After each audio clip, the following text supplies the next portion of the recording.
Hello guys, welcome back to our channel football special. ഇന്ന് നടന്ന Argentina versus Ecuador മത്സരത്തിൽ penalty ഷൂട്ടൗട്ടിൽ വിജയിച്ച് കയറിക്കൊണ്ട് അർജന്റീന ലിയണൽ മെസ്സിയുടെ ഫസ്റ്റത്തെ പെനാൾട്ടി ബാൾ തട്ടി പുറത്തു പോയെങ്കിലും അതിനുശേഷം നടന്നതൊരു നാടകം തന്നെയായിരുന്നു. എമിലിയാനോ മാർട്ടിനസിൻ്റെ നാടകം. അദ്ദേഹമായിരുന്നു നാടകത്തിലെ ഹീറോ.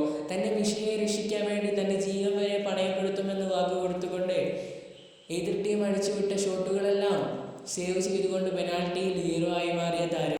അർജന്റീന മത്സരം വിജയിച്ചുകൊണ്ട് അടുത്ത റൗണ്ടിലേക്ക് ക്വാളിഫൈ ആയിരിക്കുന്നു. തീർച്ചയായിട്ടും മിഷയെ രക്ഷിച്ചുകൊണ്ടുള്ള ഒരു പ്രവർത്തനം തന്നെയായിരുന്നു എന്ന് കാണാൻ സാധിച്ചത്. അദ്ദേഹം പറയുന്നു, ഇനി എൻ്റെ മിഷ ആരെയും മുന്നിൽ എത്താലും എനിക്കേണ്ടി വരില്ല. അദ്ദേഹത്തിന് വേണ്ടി ഞാൻ എന്ത് ചെയ്യും? ഞങ്ങൾക്ക് ഈ കോപ്പയാണ് പ്രധാനം, അത് ഞങ്ങൾ നേടിയെടുക്കും.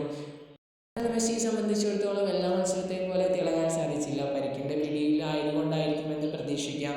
അടുത്ത മത്സരത്തിൽ മികച്ച് തന്നെ തിരിച്ചെത്തട്ടെ നമുക്ക് പ്രതീക്ഷയുണ്ട്. വീഡിയോ അവസാനിപ്പിക്കുന്നു.